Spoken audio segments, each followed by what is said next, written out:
So here's the deal, everybody. We just absolutely love producing as much content as possible for Film and Whiskey Nation. But if our regular episodes aren't enough for you, then you can head on over to patreon.com/filmwhiskey, sign up for one of our memberships, and you will get a slew of extra content for your listening pleasure. Check us out on patreon.com/filmwhiskey. In 1957, director Stanley Kubrick and star Kirk Douglas gave the world a cutting war drama that pulls no punches in its critique of high society. In 2023, we try a well-aged Speyside Scotch. The film is Paths of Glory. The whiskey is the Singleton of Glendullan 18-year. And we'll review them both. This is the Film and Whiskey Podcast.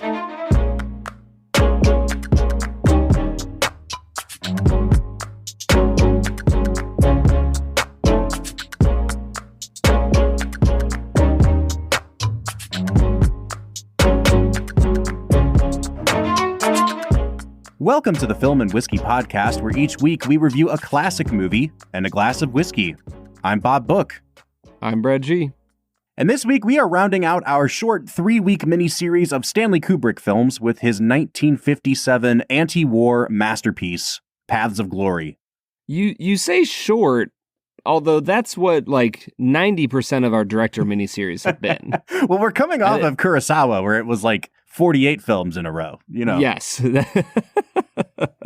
3 seems short by comparison. But I was going to say, does. Brad, that in just 3 short films, I don't know that we've ever covered as much ground thematically and stylistically as we have with Stanley Kubrick. Dude, I'm telling you, the only other person who can stand up to him is Rob Reiner. Rob Reiner is looking better and better in comparison. Each week, we compare him to the masters of the medium. Yeah. So now that you've seen all 3 movies, Brad, and I assume, just for, to get it out there, this was your first time seeing Paths of Glory, right? Yeah, I think I said it last week. I don't think I've watched any Stanley Kubrick. Okay. Ever. Until the podcast. No, even now. I'm just making all this up. Yeah. So you've seen all 3 movies now, and I tried to say this last week that we were going in wildly different directions each week, but you have the complete picture now. I mean, just how different are these 3 films that we've watched? I think that thematically they're, wildly different. I think you can tell that it's the same guy directing, though. See, I finished this movie and I was like, man, this is nothing like The Shining. By the time you get to The Shining, he has developed this very kind of detached filmmaking style that came to define his last few movies. Full Metal Jacket looks a lot like The Shining. Eyes Wide Shut looks a lot like The Shining. And in this movie, I think this shares a lot in common with Dr. Strangelove. And it may just have more to do with the technology he was working with at the time, but even from Strangelove to 2001, I'm like, oh, this seems like completely different eras of filmmaking. Not to mention that it looks like 2 different guys making the movie. For me, it was the way the camera moves feels incredibly similar in all 3 films. The way he composes his shots and the way he works around characters, I thought felt very similar throughout. I don't know. It felt like it was one specific director with a specific vision of how a film should look. Yeah. I think you're right in saying that his characters become less relatable by the time you hit 2001 and The Shining. Mm-hmm. Whereas Dr. Strangelove, they're not relatable, but it's because it's such pure satire. So I would say that they're almost more relatable in the way he films them than in the later ones, but outside of how he interacts with people and, it feels a lot more impersonal by the end. I think that overall he has a very distinct visual style throughout.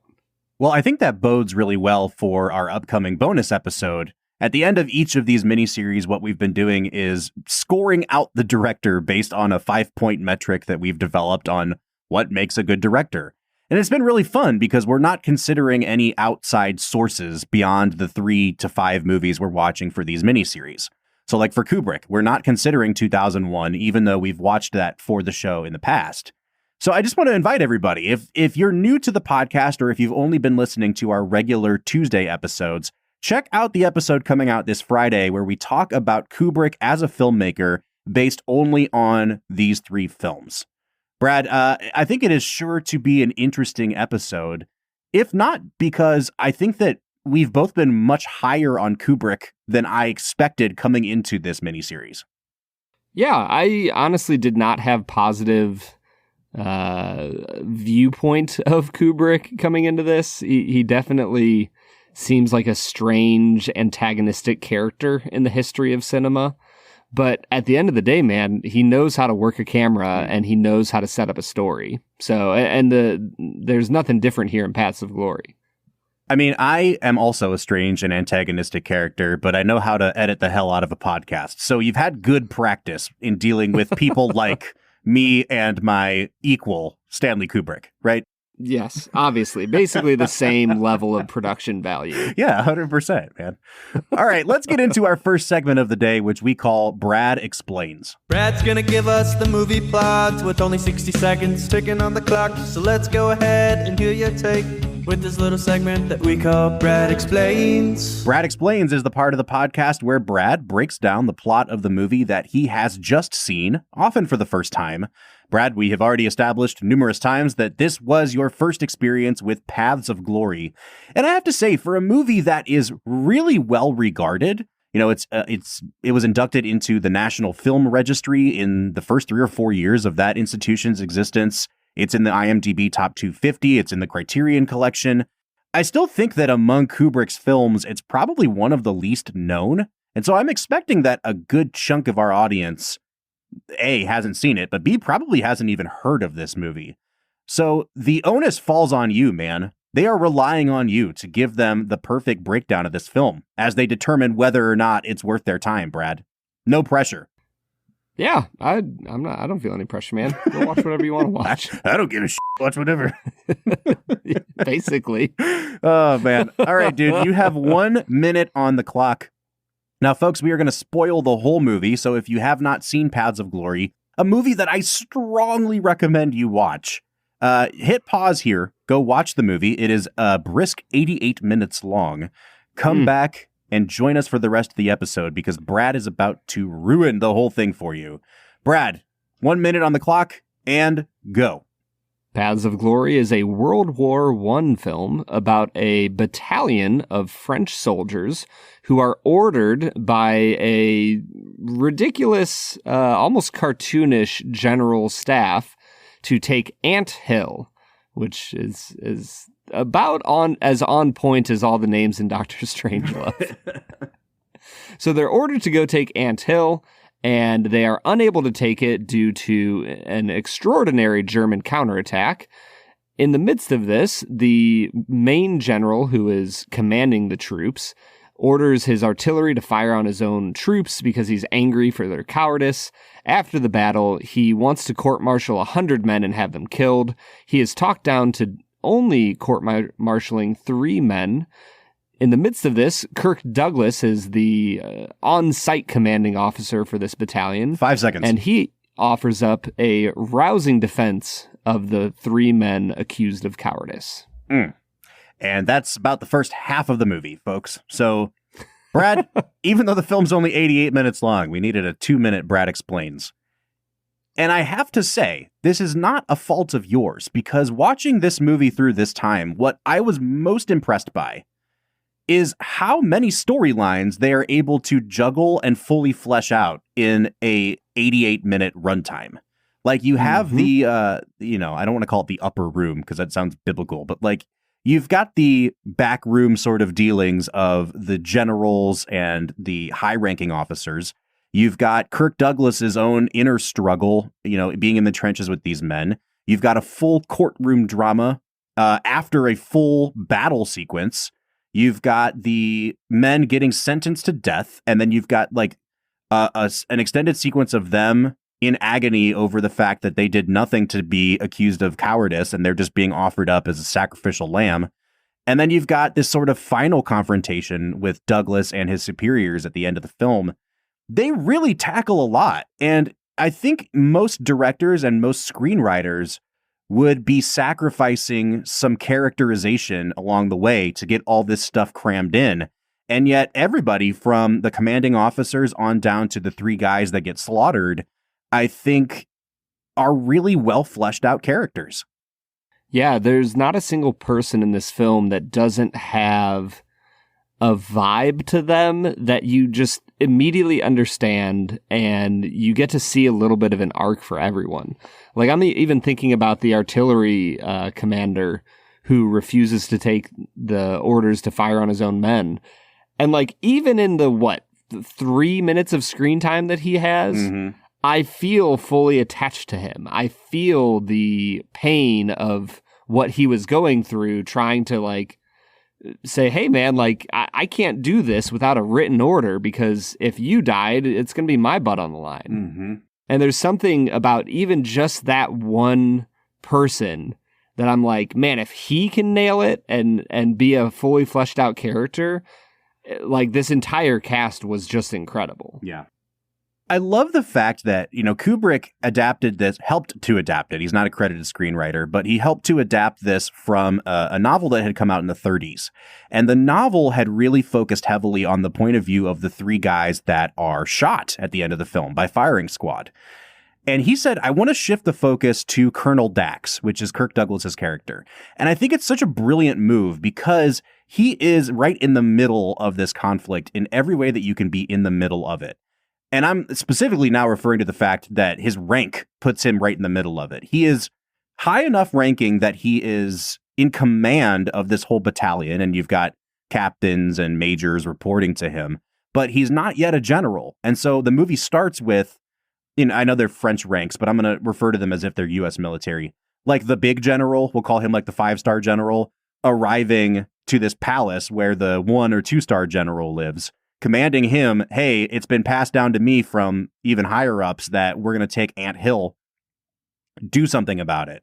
Kirk Douglas is not in that room. The first time you see Kirk Douglas, he is in his like barracks in the trenches, and they come down and greet him and tell him this is what you're going to do. And so from the beginning of the movie, you have this chain of command established that everyone is passing this off, knowing it's a horrible idea. And the person that gets stuck with it is Kirk Douglas. And he is the only person in the film, really from both sides, because you have people under him that are cowardly as well, that has this sort of twinge of conscience and fights back against these orders. And so it puts him in the middle, not just of the chain of command, but it puts him in the middle of this conflict from a moral standpoint as well. And I think that just centering it around him, it makes so much more sense than centering it around the three guys that essentially get slaughtered at the end of the film. Yeah, and you get to spend a lot of time with one of the three who gets slaughtered. I'm trying to remember his name. Is it Paris? Yeah. Yep. Yes. So Paris, I think that it's probably one of the best examples of concise screenwriting I've ever seen, where it ties into the main plot, but you have this this kind of B story, if you will, going on where Paris is going out on a nighttime reconnaissance, and his commanding lieutenant sends the third man of their party off to explore a little ruin, and then he gets scared and the lieutenant throws a grenade and kills his partner, in the reconnaissance. And it takes up so little amount of time in the actual film, but it sets this important undertone for the bravery of this man and the cowardice of the other.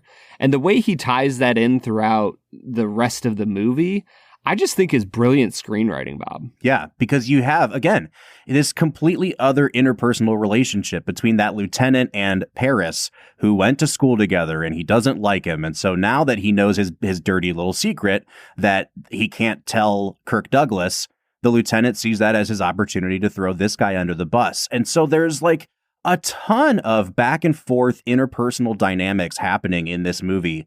And honestly, Brad, I think concise is the perfect word. I'm just so impressed that they fit this much into a movie that is under 90 minutes long. And it doesn't just come across as guys talking in rooms spouting exposition. No, like this very easily could have been a To Kill a Mockingbird style courtroom drama. Or, forget that. It could be like a A Few Good Men, where like the courtroom drama and preparing for it is the entire thing. But Kubrick has a lot more to say than that. And he spends the perfect small amount of time needed with each and every scene to establish the overall story. This movie is currently streaming on Amazon Prime, so if you have a Prime account, I suggest you check out the movie. But even in the little description of the film, it says the first thing it says about the movie is that it's a courtroom drama. And I'm like, well, I definitely wouldn't say that. It has courtroom drama elements to it. But because the point of the courtroom scene is that this is a complete kangaroo court that the general has set up, that they're not interested in introducing evidence as to these men's bravery. They just want somebody to take the blame.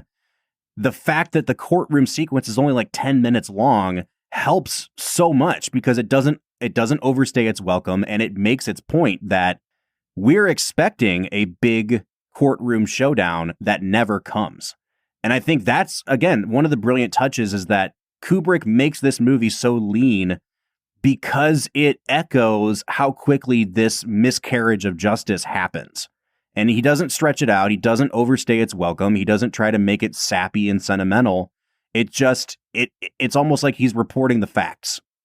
Well, the editing there is incredible. Like, he finishes the courtroom scene with, the guy who's heading the court basically says, we'll take this into review and let you know about our verdict soon. And then it cuts, and it's them being told that they're going to die. Like, they're in the cell, and they're trying to figure out if they can get out of this. Yeah. And there's something about the way he keeps this movie moving, and the way he cuts from scene to scene that I'm like, this is the best edited of the three films, in my opinion. When we came into this episode, I had no idea what you were going to think of the movie, and it sounds like you liked it quite a bit. I was really worried that this was going to be your least favorite of the three, coming off of last week where we talked about Dr. Strangelove and your sentiments about Kubrick being kind of anti-America. Now, this movie was not necessarily like angled toward any specific American conflict, even though the Korean War had been happening, but it is such a bleak, nearly hopeless movie about the way that wars are started by people in power and that the people who don't have power are the ones that end up suffering for it. And it's about a miscarriage of justice. I didn't know what you were going to think of this movie, Brad, and I'm honestly kind of surprised to hear how much it seemed to work for you. But setting aside the mechanics of the movie, right? Like how well it's edited, what did you think about the overall message of the film? Honestly, it strangely really reminded me of Bicycle Thieves a lot. That there's this bleakness of what happens when humans suck. Like if I had to sum up the Bicycle Thieves as well as Paths of Glory, I would say that. Like, Kubrick is pointing out this reality that oftentimes humans just suck. And we don't do things well, and we don't treat each other well, and we get so overinflated in our own egos, and we don't think that anybody could have a different viewpoint than our own. And so I think that this movie is a critique of the egocentric more than it is a critique of any specific country. And the thing is, like, not everybody picked up on that. France, they banned this movie until like the 70s, I want to say. And Germany was even a little bit longer because they didn't want to, antagonize the French by showing it.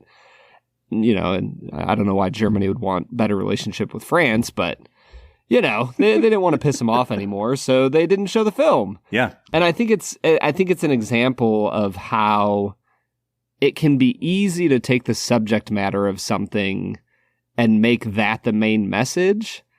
And I think that in Dr. Strangelove, the core message of that movie was that American and Soviet leadership is horrible and terrible and dumb and stupid. And that's why I had issue with that, where I'm like, at the end of the day, like, are there stupid leaders out there? Yes.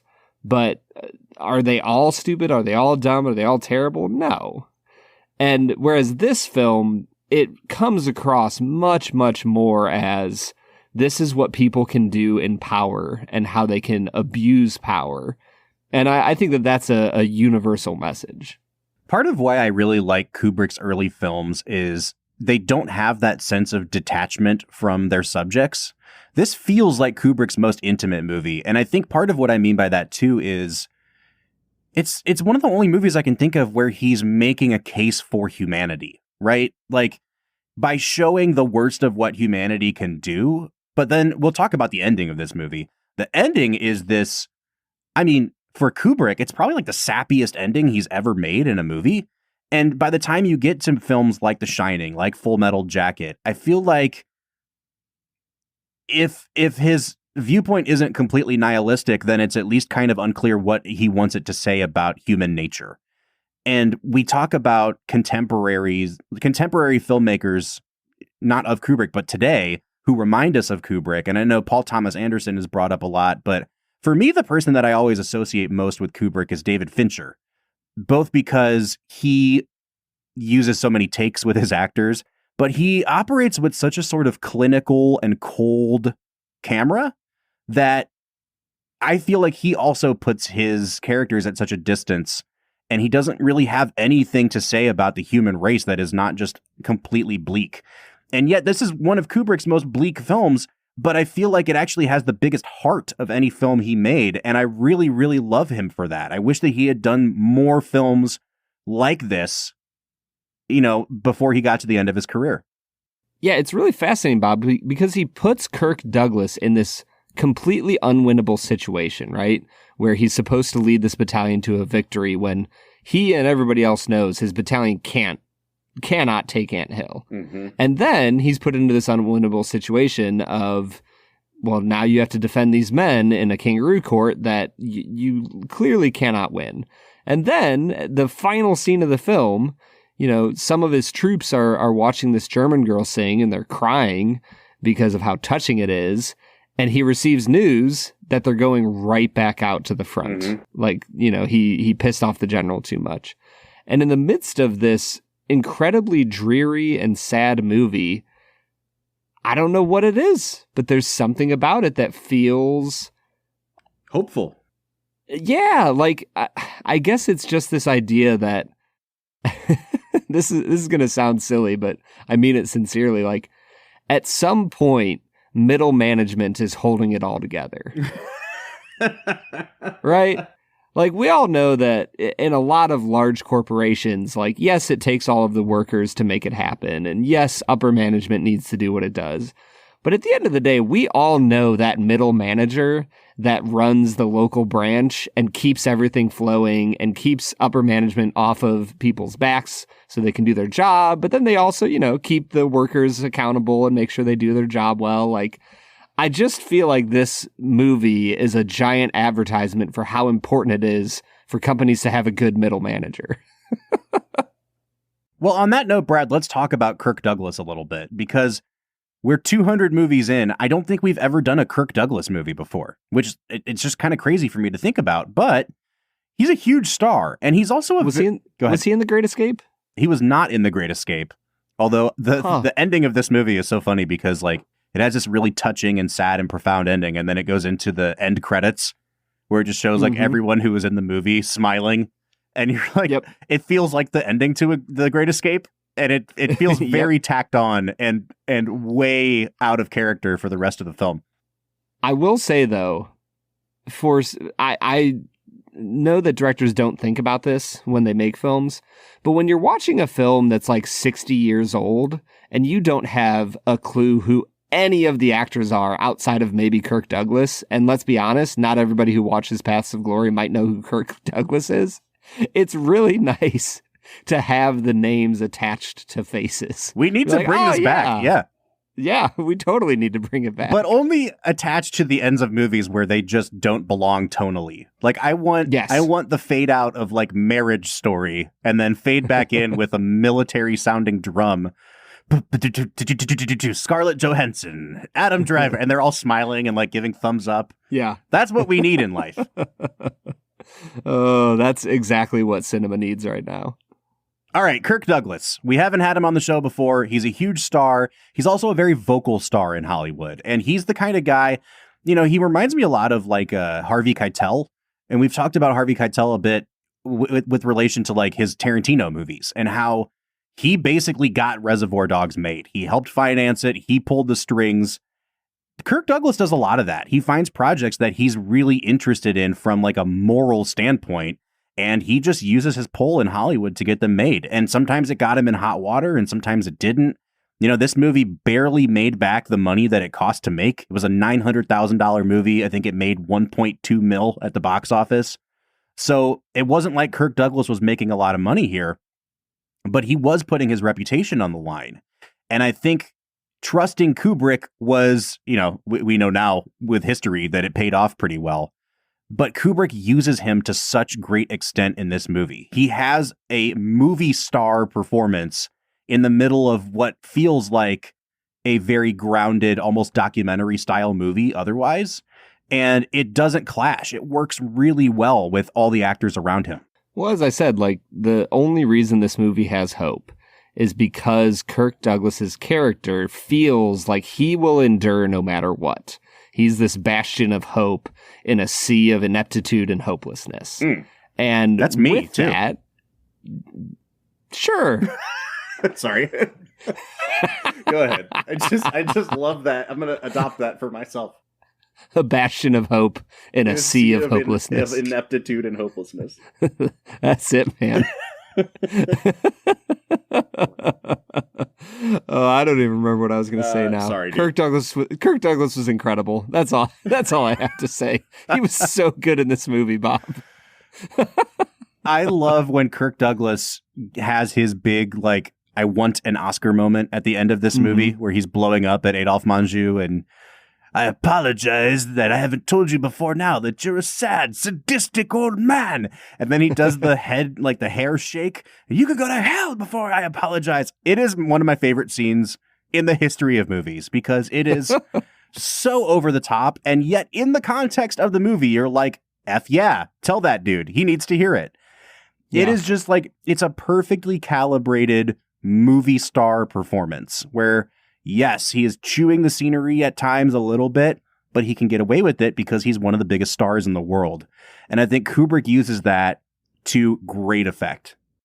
Well, I think he can do that and he can have that Oscar moment because within the story of the movie, he has earned it. Mm-hmm. And I think that's why like a lot of big Oscar-y moments in movies don't work is that whether it's the script and it's, you know, it might be poorly constructed or the previous scenes that influence that Oscar-y moment, I just think there's a lot of times where the character doesn't deserve the level of emotional vulnerability or outburst that they are portraying.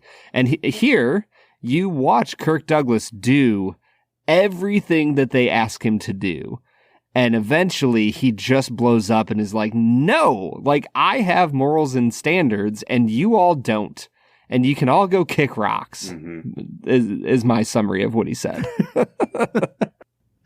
All right, let's talk about the rest of the cast because it's actually a pretty large cast who have very well fleshed out roles. I guess I just kind of want to ask Brad, you know, we've got your two generals, we've got the three guys who get killed. You've got the cowardly lieutenant.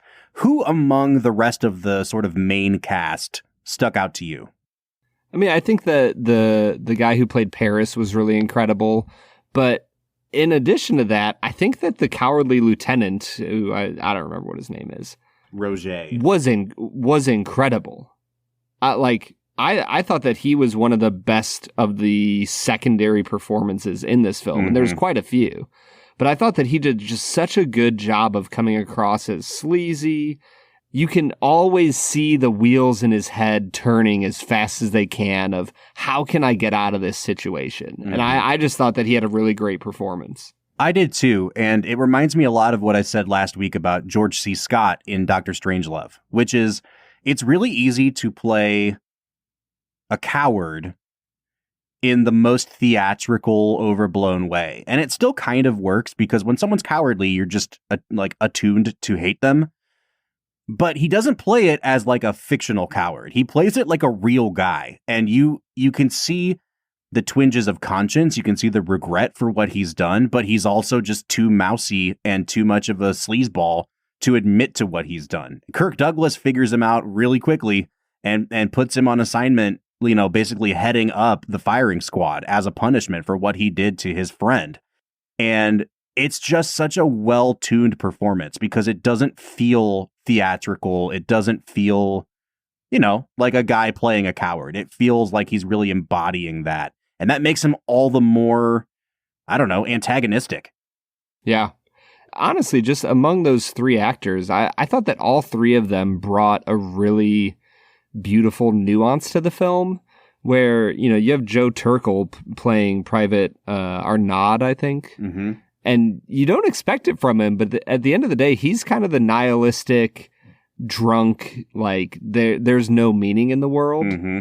And I thought that his performance was really great. And he gets maybe like 10 lines of dialogue. Yeah. This movie's so good. It does so many things so well. And one of them is when all three guys first are being held as prisoners, Timothy Carey's character, he's like, I don't care what you guys say. I'm going to eat this duck and I'm going to get out of here even if you guys aren't. And he seems like the cool, calm, collected one. And Ralph Meeker's character, Paris, is a little nervous, and so is Joe Turkel's character. And then as soon as, I think it's the priest comes and tells them, yeah, there's nothing we can do at this point, it's an immediate switch that flips. And you see, when confronted with death, everyone's true colors. And Timothy Carey starts crying and doesn't stop crying until the moment he's shot the following day. Joe Turkel, to your point, his character becomes super nihilistic, and he tries to find some comfort in the bottle before he has a violent outburst. And then Paris's character is, it's just so well written because he has his breakdown. He's told, hey, this is the last decision you can make on Earth. How do you want to go out? And then he composes himself. And it's just such a brilliant portrait of, and I ask myself this every time I watch this movie, when you are facing absolute certain death and there is no way to get out of it, what parts of yourself are going to come out? And I think that all three of those guys really play their parts perfectly. Yeah. I think the thing that I keep coming back to, Bob, how did he pack this in 88 minutes? 88 minutes, buddy. We did it, Brad. We're still talking about, acting performances and all these other things. And I'm just blown away that we could talk about the plot of this movie and the nuances and all the things go on for 3 hours, and it would be twice as long as this film. Well, before we get to that point, Brad, I think maybe it's time for us to hit pause here.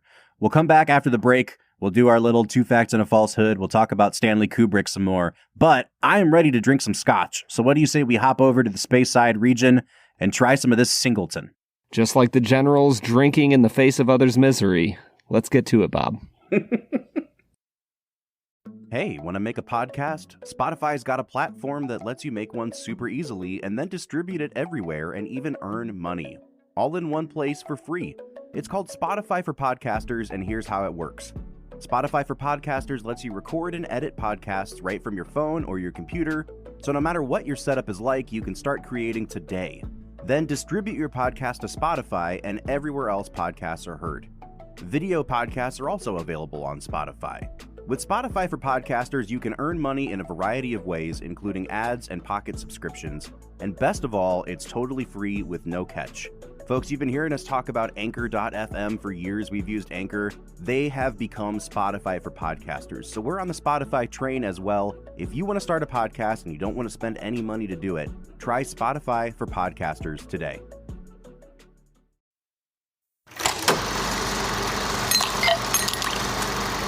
All right, so today we are drinking the Singleton Single Malt Scotch Whiskey. This is an 18-year Scotch that is from the Singleton of Glendullan distillery. Singleton actually has 3 distilleries that they operate out of, so when you buy some of their well-aged product, it tells you exactly which one it comes from. This is from the Glendullan distillery. It is an 80 proof or 40% ABV whiskey. I love the copy on their website. Whoever wrote this copy makes no sense, and I just love them for it. It's like, our 18-year-old single malt Scotch is matured in a high proportion of American oak casks, with a small portion of European oak casks to balance the liquid. What does that mean? Who's to say? Mostly it means that this was aged, primarily in American oak. I just don't understand what they're like, oh, we have to balance the liquid. Let's bring some European oak in here. That is marketing talk if ever I've heard marketing talk. And I would not be surprised if ChatGPT wrote that for them. So with that out of the way, Brad, we know that ChatGPT... That was like the most scathing thing I've ever heard come out of your mouth about a whiskey It's the company. worst website copy in the world, man. But...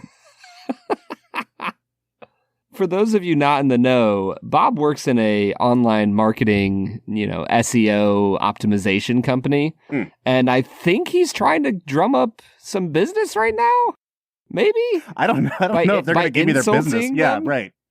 I'm employing the Stanley Kubrick Dr. Strangelove technique, which is like, if you insult them, then they'll change their ways, right? Exactly. All right, Brad, let's dive into the product in our hand right now, and that is this Singleton 18 year. What are you picking up on the nose?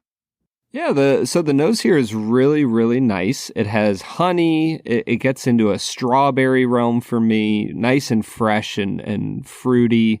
There's a little bit of cinnamon darkness that comes in with some brown sugar. I actually really like the nose here. I give it an 8 out of 10, Bob. This definitely smells more ethanol forward than I was expecting. I would have thought that this was near 100 proof just based on how alcoholic it smells. And that's not necessarily a bad thing, but I'm not used to getting that on a 40% ABV product. The note that really sticks out to me, Brad, aside from your standard sort of Speyside softness, is pineapple. I'm getting a ton of pineapple on this, which is really, really great. We don't typically get notes that bright on single malt Scotch, but, Speyside is kind of known for having these soft, delicate, fruity notes. I'm really excited to dive into this, man. I'm going to give it an 8 out of 10 on the nose. Yeah, and once you get into the palate, man, there is some really nice cinnamon warmth that comes through. There's a bunch of vanilla, almost butterscotchiness. The caramel is there, and there's just a bit of spiciness that isn't like an American rye or any spice you would get on a bourbon. It's a little bit of a baking spice, almost a clove. I really enjoyed the palate here, Bob, and I gave it an 8.5 out of 10. Yeah, Brad, I think I'll get the bad of it out of the way so that I can focus on the good. I think this is a little thin, and it doesn't really coat my mouth very well. It just feels just a tad watery. However, I still kind of think it's at the right proof point. I don't know if making this a little closer to barrel proof is going to improve this product because it has a ton of flavor. I got a lot of underlying vanilla on the palate, which I was not expecting. I got just a hint of those tropical fruits, but on their website, below the horrible copy, they have tasting notes. And one of the notes that they put in the palate is chili, like chili pepper. And I think that's a really good note for this. It comes across closer to like a cayenne pepper to me, but there's a spiciness to this that is really unexpected and really, really pleasant. So paired with that kind of pineapple-y thing, it's got almost like a, do you know what tahini is, Brad? Like the spice that they sometimes put on the rim of like margaritas? Yeah. It kind of has that for me. It's almost like a Mexican palate on a Scotch, and I am really digging it. I'm going to give it an 8 out of 10 on the palate. Yeah, and when you get into the finish, it definitely changes from the sweetness up front. There's dill, there's black pepper, it gets a tiny bit vegetal. And it gets strangely smoky. It's not peaty at all, but it has a wood smoke campfire feel to it that I am in love with. I give it an 8 out of 10 here. Yeah, I'm having trouble deciding what score to give. I think your notes are spot on, but it's so vastly different than the rest of the tasting experience that I don't know if I want to ding it, or maybe I should ding it on balance. I think I'll give it a 7 on the finish. And then if you don't mind if I just jump into balance, I'm going to give it a 7.5 on balance. Just because some of those notes from the nose and the palate don't really transfer over to the finish. And it does kind of seem like a hard cutoff instead of a smooth transition between those. So it's a 7 on finish. It's a 7.5 on balance for me. Yeah, I was at a 7.5 on balance. I think that there's really interesting notes here. They just don't always complement each other perfectly. But it is very complex and interesting. So I think it's a solid whiskey. It just took me in a lot of different directions. Brad, how much is this going to set you back in the wonderful state of Ohio?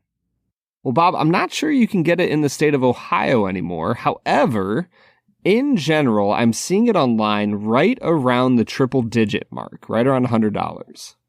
Okay, at $100, I think this is a little overpriced, but I'm trying to, you know how I do my whole market research thing. Like, the Glenmorangie G18 that we had is like $130. So it doesn't seem like it's super out of left field here. It's only 40% ABV. Man, I'm struggling. Brad, what are you thinking? I give it a 6 out of 10. I think it's a really good Scotch. It's just overpriced at 80 proof. Mm-hmm. And like the actual juice that you are drinking needs a little more oomph to it to really land. So I think it's a 6 out of 10. It's still a decent value. It's a really interesting whiskey. It's just a little overpriced. If this was like $70 to $80, I think it'd be like 7.5 to 8 out of 10 value. Yeah, I'm with you. I'm going to give it a 6.5 on value, and that's bringing me to a 37 out of 50. Brad, what's your final score? I'm at a 38.5 out of 50. All right, so that brings us to a 37.75 out of 50, or a 75.5 out of 100. I think that's a pretty good spot for this. This is not quite hitting that 80 out of 100, 40 out of 50 mark where we start really raving about a whiskey, but it's a pretty darn good whiskey. Like, I think this is certainly worth getting a pour at the bar. I don't know that I'd recommend shelling out $100 for a bottle, but like, you know, if this is a $10, $12 pour, I think you could do a heck of a lot worse.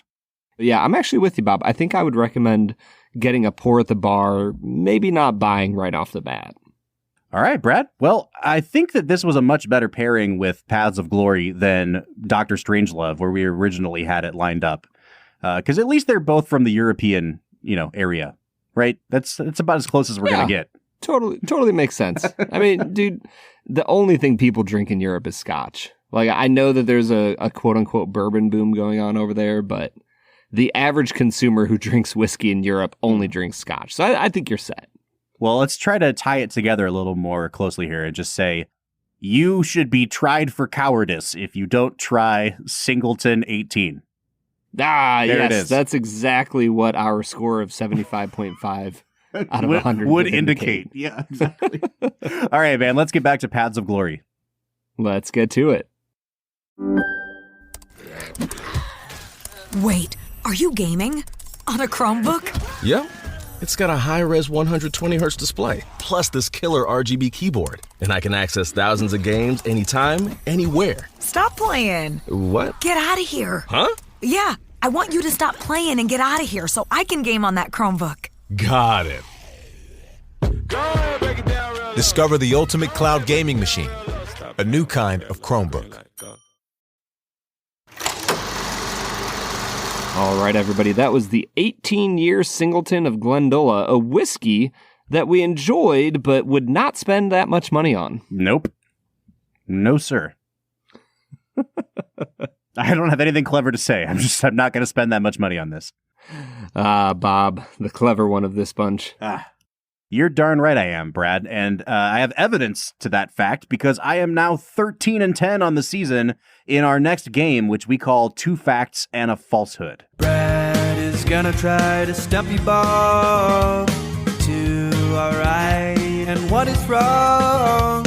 Two facts and a falsehood. Two Facts and a Falsehood is the part of the podcast where Brad presents 3 items to me as fact about the making of this movie, one of which he has completely made up, and I have to guess which one that is. I was not doing so hot earlier in the season, Brad, but I have redeemed myself and then some. Yeah, you sure have, man. It's been a beautiful thing to watch as you've brought yourself up from the mire. I am going to keep thinking that your trajectory is going to follow every single Cleveland Guardians season, where you think that they're going to get over 500, and then they kind of tease you with it, and then they just take a nosedive at the end of the season. So I like to think that I am whoever is doing better than the Guardians right now in our division, which is most teams, and I'm just going to keep this hot streak alive, man. the Guardians have just beaten the Twins 3 games in a row. Well, shoot, we're right on their heels, man. You know what? I should have researched before. I literally stopped paying attention to them last week when I saw a headline that was like, Guardians continue their slide into obscurity. And I was like, yep, I'm done with them. So, of course, now they'd start winning again. Yep, they sure Maybe are. I'm the Guardians. Maybe you are the Guardians, Bob. All right. In any case, Brad, hit me with your 2 facts and a falsehood. Fact number 1. Throughout filming, actor Joe Turkel, who played Private Arnaud, was constantly a disruption under the film, at one point staging the kidnapping of another actor on set. Kubrick was often enraged by this and nearly fired him from the production multiple times. Fact number 2, director Stanley Kubrick met Christiane Kubrick, then Christiane Harlan, during filming. She performs the singing at the end of the film. He divorced his second wife the following year to marry her, and they remained married until his death in 1999. Fact number 3, Stanley Kubrick approached Kirk Douglas with the script. Douglas instantly fell in love with it, and he told Kubrick, Stanley, I don't think this picture will ever make a nickel, but we have to make it. Okay. I don't know that I'm going to tease this out. I think my gut is telling me that number 1 is the falsehood, and here's why. Kubrick seemed to be a generally not super forgiving person, and a lot of times when he had contentious times on set with an actor, he would just never work with that actor again. But I know that he worked with Joe Turkel again because he played the bartender Lloyd in The Shining. He sure did. Now, maybe Kubrick liked a good prank every now and then. Maybe this is true. But I'm going to say that number 1 is the falsehood, and I don't think I'm going to change my mind on that. So I'll lock it in as my final answer. Bob, you are 100% correct. Yeah! That is the falsehood. Man, Brad, it's getting too easy for me now. Yeah, you're nailing it, dude. It's 5 in a row. I am Team USA in exhibition play at this point. I was to say it's pretty easy for them as they move through the ranks. I think Spain is ranked over them right now, though. Yeah, I was thinking more of the dream team, you know? Oh, gotcha. Yeah, sure. I don't dream. Bob's the dream team. Because the dream team would ever be 14-10 in world play. Shut up, man. All right, let's get back into Paths of Glory. This is the most we've talked about sports on our podcast, I think, ever. I was going to say, I don't know if everybody knows this, but initially Bob was like, hey, we should start a college football podcast. And I was like, yeah, college football. And he was like, how about a podcast about movies and whiskey? And I was like, there you go. That's the one. Yep. I'm still doing the college football podcast. I'm just going to slowly morph this one into that. Okay, Paths of Glory. We've talked a little bit about Kirk Douglas. We've talked about most of the cast at this point. You know, it's funny, Brad, because I feel like we did a pretty good job of establishing, this is the general vibe of the movie, and these are generally the things that happen in the movie. But I still don't feel like we've fully captured the extent to which this is, as anti-war as a movie can get. Yes. You know what I mean? And But to your point earlier, it doesn't feel targeted to any specific individual so much as it seems to be echoing the old System of a Down lyric. Why don't presidents fight the war? Why do they always send the poor? I kept thinking about that watching this movie because it really skewers the people in power, but it doesn't have that Dr. Strangelove mean streak to it. So I guess what I want to ask you, Brad, is how does this movie work as an anti-war film? Not necessarily just a movie about, cowardice and bravery. I think that this film represents the shift in cultural thought from a focus on how individuals serve the whole to how does the whole serve the individual. And that's a massive shift in cultural thought throughout history, right? When you look at the entirety of world history, everybody always, philosophers and politicians and even common people, priests and pastors and religious folk, everybody talked about how do you sacrifice of yourself for the greater good. And, there's a lot of places where that was selfishly done and not done well, but that was kind of the general philosophy of life. And it wasn't until the 1900s, the 1800s, where, the Romantic authors and the Enlightenment thinkers started to change the way our cultures thought about the individual humans' responsibilities when it came to how they live with other people. And this movie is just emblematic of that. It is pointing out how there are so many times where large systems are trying to accomplish a goal that does not serve the individuals who are the workers of accomplishing that goal. Mm-hmm. And he points out how war is extraordinarily unfair and extraordinarily broken. And I think that if I have a critique of this film, it is somewhat similar to the critique I had with Dr. Strangelove, in that there is absolutely no nuance to the people he doesn't like. Mm-hmm. Like, you never in a Kubrick film, as far as the 4 that I've seen, you never once are in doubt of who Kubrick doesn't like in the script. I think that's a good point. I think when the movies are designed around a message, it makes a lot more sense and it works a lot better.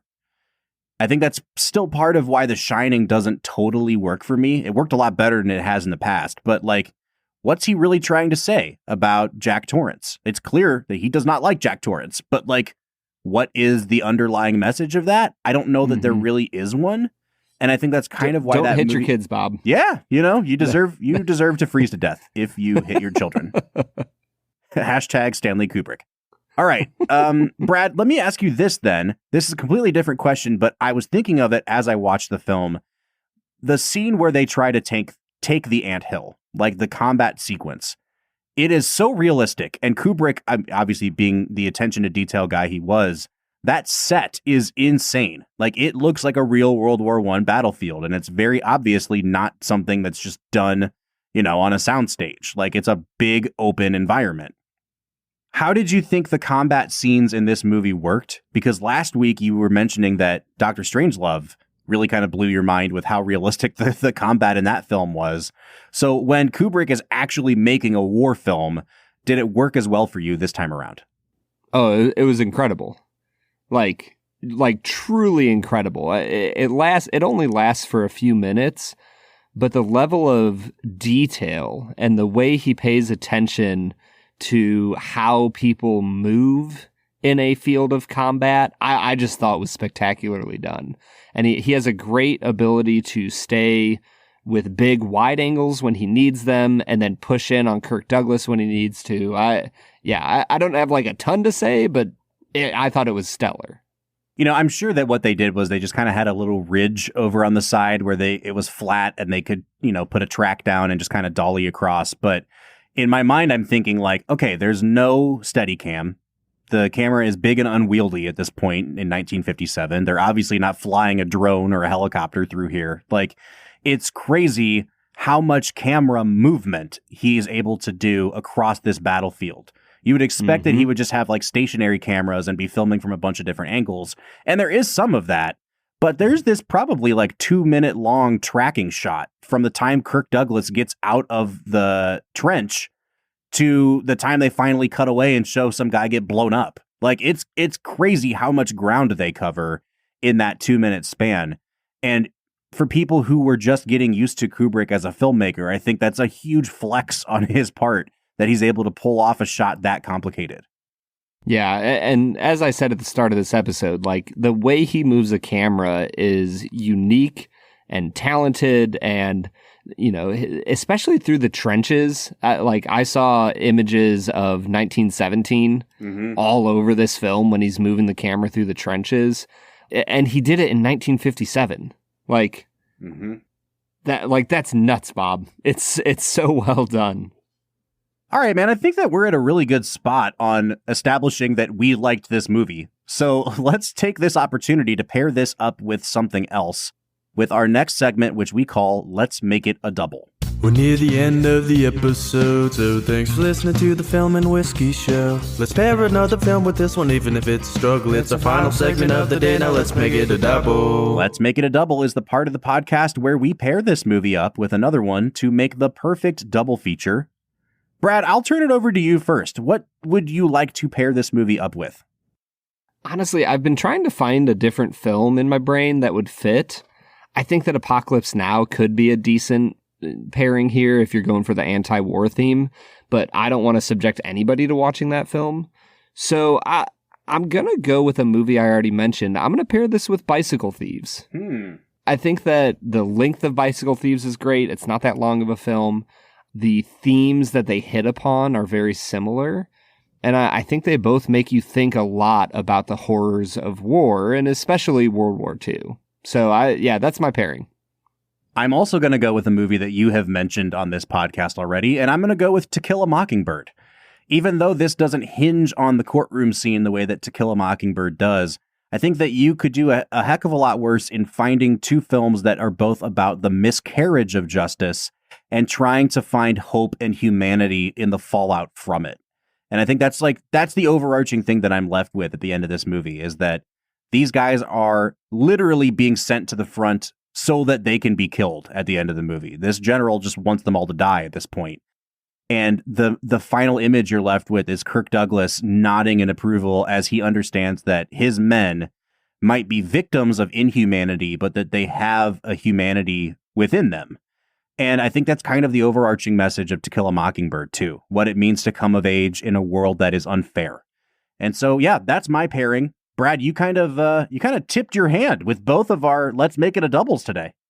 I am quite the cinephile, Bob. I don't know if you know this about me. You sure are, man. Foreign films from the 30s. Look at me go. I love that those are like your 2 bullet points. I am a cinephile. Foreign films from the 30s.